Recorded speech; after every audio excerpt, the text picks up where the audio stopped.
Welcome to the Real Estate Investor Podcast. I'm your host, Gary Lipsky of Break of Day Capital. I talk to leading experts to discuss a wide range of subjects to educate investors on best-in-class practices to build legacy wealth and positively impact communities. Let's jump in.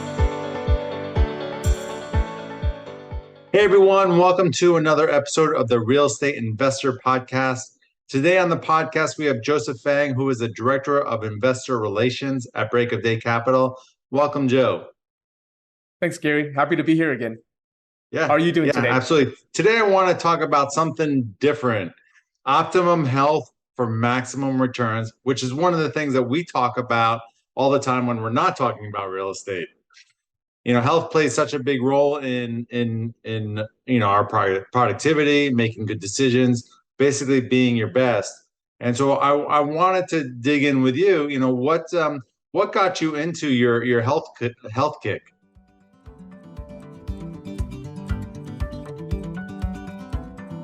Choosing the right insurance coverage for multifamily properties isn't that complicated if you know who to talk to. At the Garzella Group, we're uniquely qualified to help you navigate the range of policy choices you have, and we're committed to saving you 30% in the process. We do intensive market research and have nationwide relationships, so we can find coverage other insurance brokers simply can't. We should talk. Go to quotenow.biz and we'll start the conversation.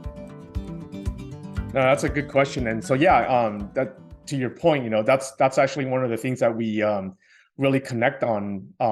Besides, wealth is health. I believe that health and wealth are the two most important pillars in supporting one's ability to live a meaningful and fulfilling life. And I would say that unfortunately, like with many other people, we often come to a major aha moment, a major mind shift after having dealing with adversity. And in my personal situation, it was because of it took really losing both of my parents, that I thought were maybe premature.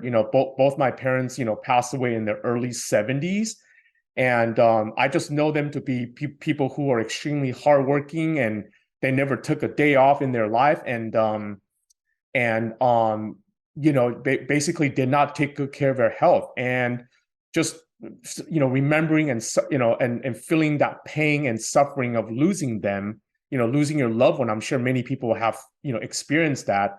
Just dealing with that, and also looking at my own mortality and how my future life is going to be like. It was certainly very motivational to want to try to not only to get your wealth right, but you got to get your health right. So those two things are extremely important to me, and I hope to share that kind of knowledge on with as many people as possible.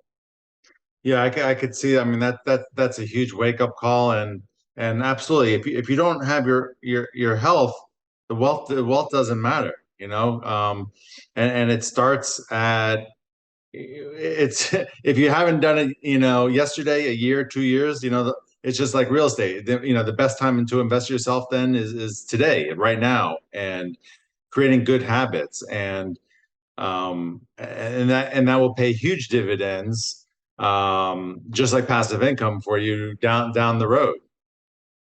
I mean, health and wealth are very, synergistic, and so I can, tell you that when you're getting your health right, and by the way, we should probably say that, we're not giving medical advice, we're not doctors, we don't play one on TV, but we're really just talking about, what we've learned. We're just sharing information on, living a healthy lifestyle.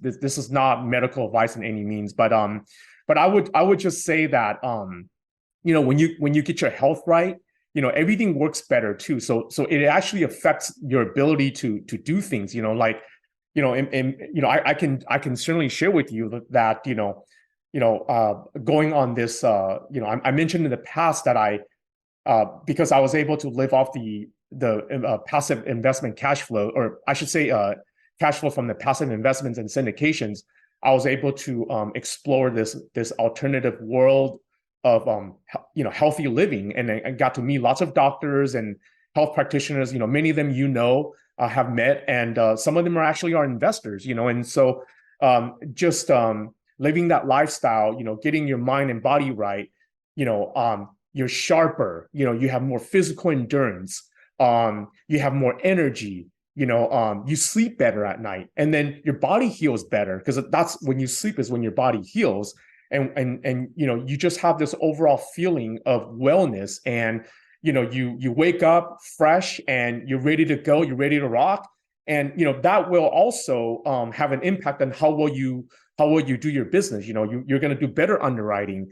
You're going to have more wherewithal to going after deals, and just think about things. There's a certain amount of creativity in our business. You're going to have better ideas. Just they all go. It all goes together. Yeah, yeah, and if you're healthy, you could, when things get bad, when things get very stressful, you're able to make clear decisions where, I've encountered some people that I know, and a couple that were friends that, because they didn't have the good health, their bodies just completely shut down, and things went really south because of that, because they didn't have that strong foundation, and it's so so important. Yeah, that's right. So I'm curious, what are, 3 to 4 things that someone, the average person could implement, that doesn't cost a lot of money, that, that they can do to help change their life for the better? Yeah, thanks for that question. So I'm gonna say a few things that may be a little bit out there.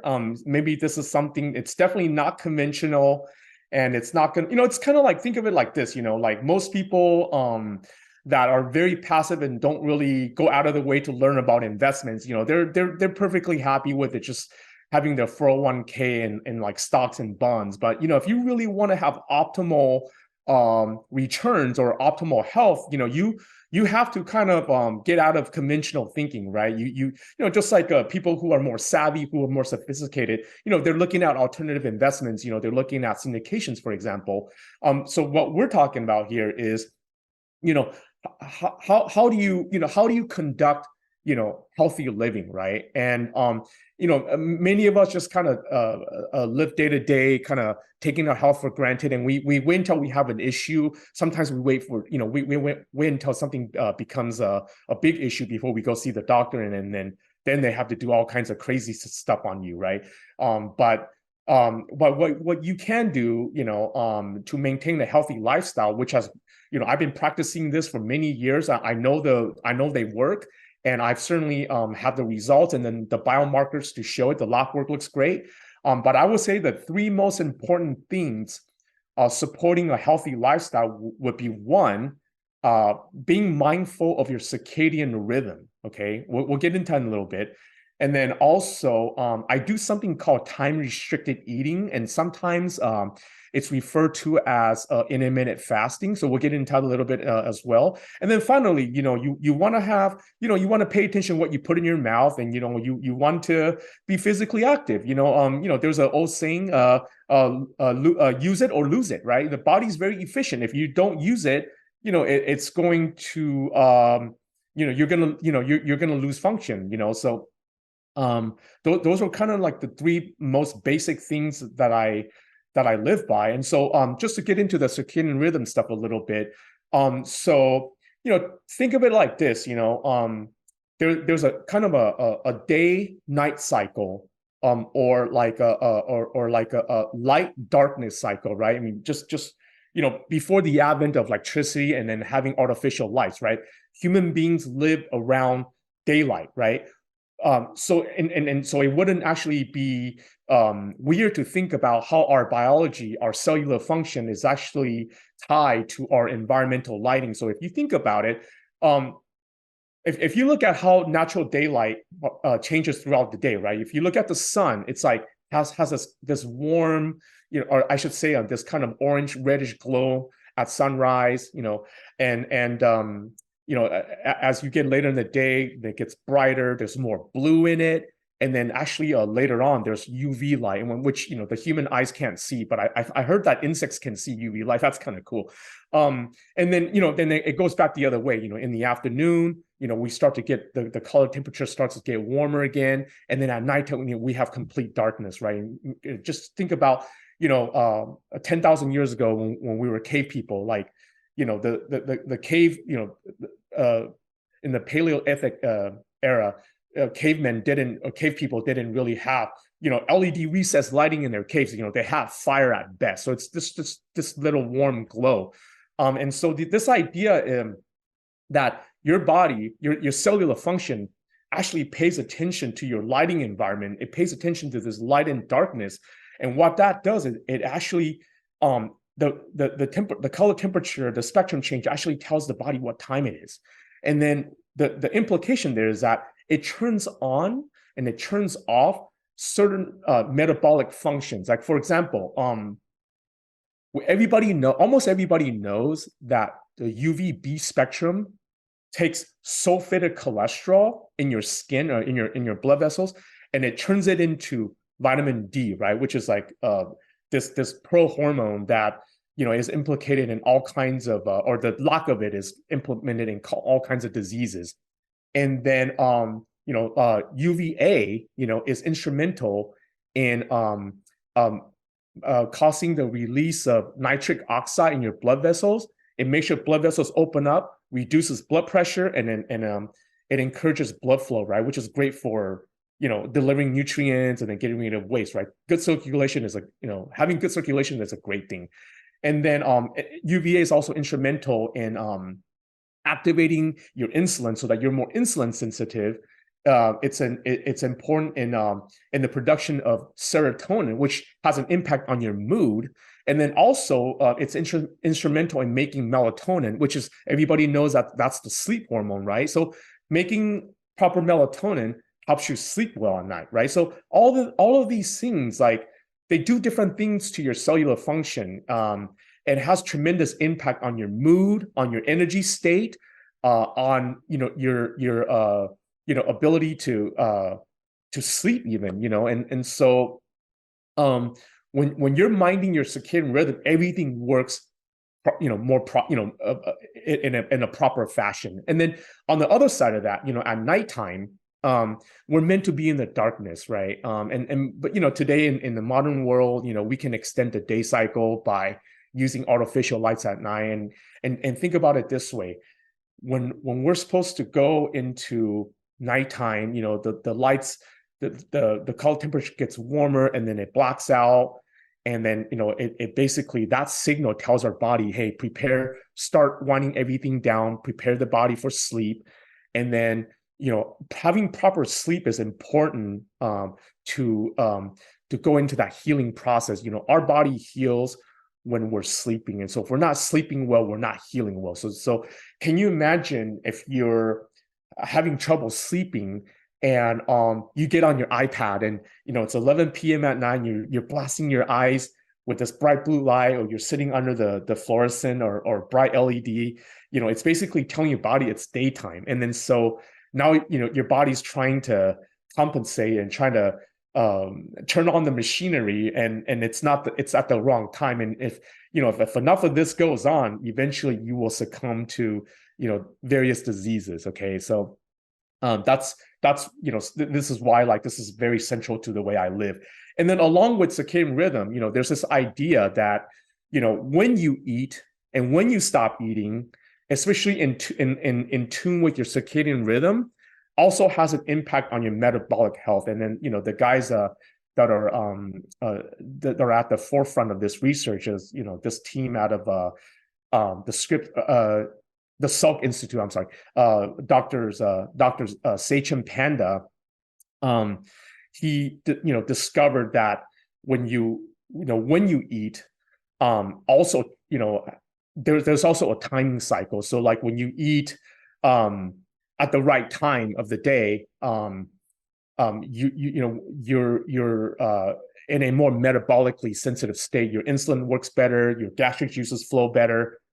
So you really want to stop eating hours before bed, again, to not disrupt all the things that we mentioned, what paying attention to your circadian rhythm does, because there's an optimal time for things to happen, and when you do it at the wrong time, it's really disruptive, to the way the body's meant to work, and then ultimately that succumbs to disease. And then finally, I just want to Well, hold say, on. Let me cut you off right there because okay, sure. there's a lot to unpack. Oh, sure. So it's funny. So I have two teenage daughters, and sometimes they can't sleep well at night. So I'm always it's the the lights are on in their room, and they're on their their iPad and their phone. So I'm always telling them, at least if you're going to be on it, which I don't want to, and at least for an hour before you go to bed, but put like a red hue on your on your phone, take away the blue light, and that's a very easy process that anyone can do. That really helps, goes a long way. We'll put at night. There's a program that I could put on my computer that creates a red hue come nighttime, so it's not giving me that blue light and telling me to be awake and stay up. And um, what remind me, what is that program on the computer? Because Yeah. So there's a couple of programs. It's one's called Flux, and then I think the other one's called Iris. And so yeah, I use those programs. They're very helpful. And you've seen me wear those blue light blocking glasses. Sometimes when we go to networking late at night, I'll put those on, just make sure that I'm not getting too much blue light at the wrong time. yeah, when I travel, more so on those later flights that I have on the red eye or something, I'll always wear those glasses too. And so it allows me to sleep. That sleep is so critical. So when I wake up, on the East Coast from the red eye, that I'm not 100% fresh because I've just been on a plane, but at least I'm a lot fresher because I've blocked out the red light and I'm able to sleep. So little things that can really help go a long way. And I've noticed a big change. My daughters have noticed a big change when they implement it. They don't always implement it, but it's huge. And anyone can do it. Doesn't most of this stuff is free. So it's not a huge shift, but very easy to do. And then as far as the food, yeah, it's funny. It was just I've never been a big faster myself or an intermittent fasting person, but I got my blood work done recently, and your typical a doctor is wants to put you on drugs or this or that, and they don't really dive in deep. And then I went to um, a non-traditional doctor to see my blood work, and they did, a lot more, gave me a lot more information and more of an optimum range of where they want me to do, get into on a few different things. And they definitely recommended intermittent fasting for me. So, traditional doctors are great, but alternative doctors really provide a window into some different things that you can do, that could be a lot more beneficial. But sorry, I digress. No, I'll no, let you not begin. no. That I'm super passionate about this kind of stuff, and I could just keep going and going. And the funny thing is, like, I try to leave out a lot of the science too, because we can jump down that rabbit hole very deep, and I'll just, maybe at the end of the show, we'll just kind of refer people, the doctors that I know that are teaching this stuff, so they can learn if they want to take a deeper dive. I'll mention some names that they can look up on YouTube or whatnot. But yeah, it's like I say, and it's nothing against traditional conventional medicine. It's just that this is not what they're really taught in medical school. They have certain types of modalities and regimen that they prefer, and just like if you want optimal investment opportunities, you have to look, you have to really look for these things and talk to people that really know stuff that's outside of the conventional. And so I just want to finish by saying that diet and exercise are important, but it's like, but it's not just about exercising more and eating less. this, like when you go to a conventional doctor and, and let's say you're having metabolic issues and maybe perhaps you're even overweight, and the doctor says, oh yeah, it's easy. Just, exercise more and eat less. Right. And that's hard to do. I mean, otherwise, there wouldn't be a million, dieting and exercise books out there. And many people fall off the bandwagon when they try to do these things. But yeah, again, going back to the whole circadian rhythm thing, there's a time and place to eat, and there's a time and place to exercise. You don't want to you don't want to go to the gym lifting heavy weights at 11 p.m. because you can't sleep, right? That will turn up your cortisol, and then put you in fight or flight, and now you're going to have even more trouble sleeping, and you keep doing that, you're going to end up with some issues, right? And so and as far as like food, besides eating within regular intervals, if you can try to do intermittent fasting or time restricted eating, I would just suggest eating whole foods, food as naturally in their natural package, the way that they came from nature is probably the best. And everybody knows this, but we all like cheat every once in a while, but try to minimize eating refined foods, foods that are high in refined starches and sugars and deep fried and using industrial oils. Those are all highly inflammatory and very it's hard on your metabolic health, so just try to minimize those things. I would say that you don't even have to exercise like really rigorously. I mean, just taking a walk in the morning, like for example in the morning, to catch that sunrise, to get that, to get the break of day. Sorry, no pun intended there. Catch that transition, to stimulate, your cellular machinery. And then, or, like just take a walk after you eat, it just, even a simple walk, it's not strenuous. It really, helps, bring down your blood sugar and, work down your triglycerides and stuff like that. It's really, it's that simple. Yeah, it could be someone's meditation is simply just being outside and walking, getting some fresh air. It relaxes the body. Yeah, like you said, you don't have to beat yourself up. You don't have to run a marathon, or be in the gym for 2 hours.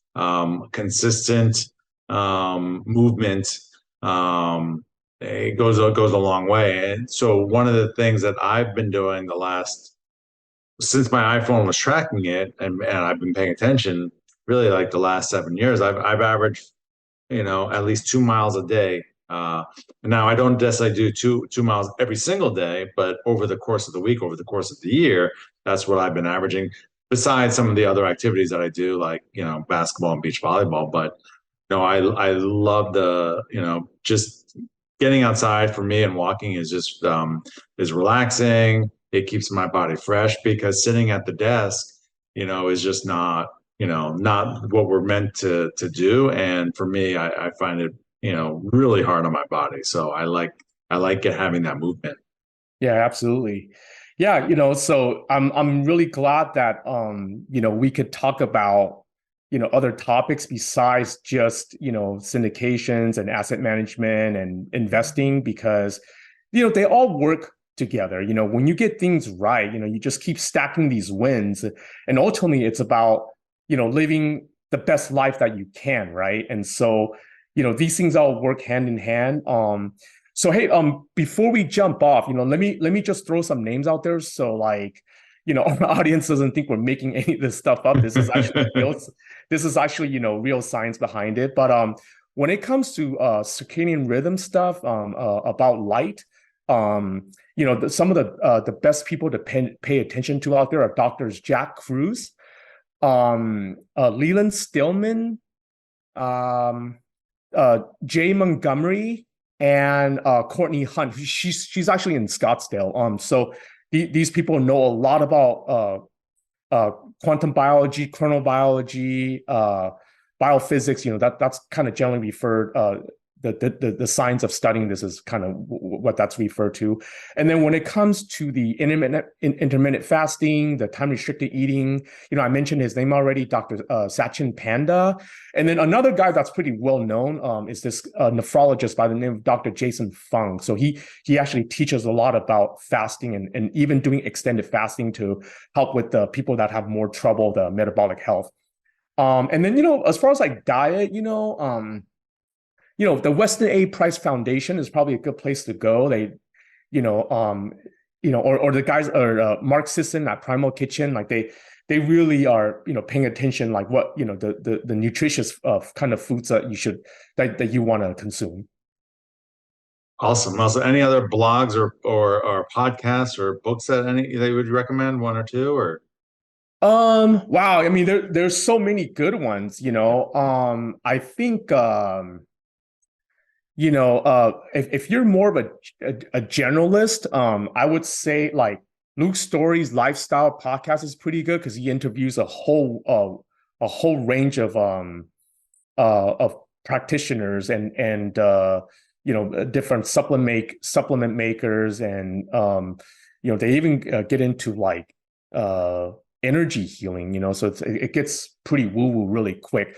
If you want to dig into the hardcore science, I like Andrew Huberman. I think he's a professor at Stanford University, and he interviews a variety of alternative health people as well.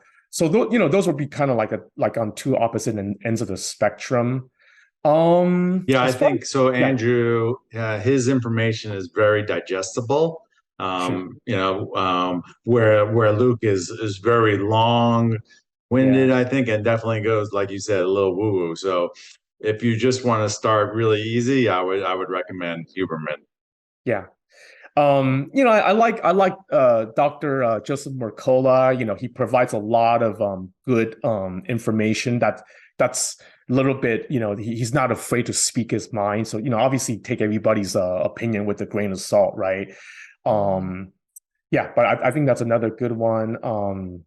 And maybe as far as like a book goes, like I mean, there's just so many. I have one from Dr. Steve Lin. He's a dentist, and he teaches a lot about eating properly for oral health, which has implications on your overall health. So that's pretty interesting. Dr. Sachin Panda has a book called The Circadian Code, where he really teaches you about all the things that we mentioned and the science behind it. So that's kind of a good way to go as well. Well, Joe, I love this talk, and hopefully our listeners really got a lot out of it. You mentioned three key pillars: the circadian rhythm, intermittent fasting, and being physically active. You provided a wealth of different resources people can use. Thank you so much for coming on. And for those that want to dig more, check out there'll be a lot of the links in the show notes. Sorry about that. This is Gary Lipsky signing off. I'll be back next week with another informative podcast on the Real Estate Investor Podcast. Have a good one, guys. To all of our listeners, thanks for joining us. And if you like this episode, please head over to iTunes or Stitcher and like, subscribe, and leave a review, as it will help us reach more people. And if you'd like to learn more about what we do at Break of Day Capital, head over to our website at breakofdaycapital.com and sign up for our newsletter and fill out our investor application. We'll talk to you next week.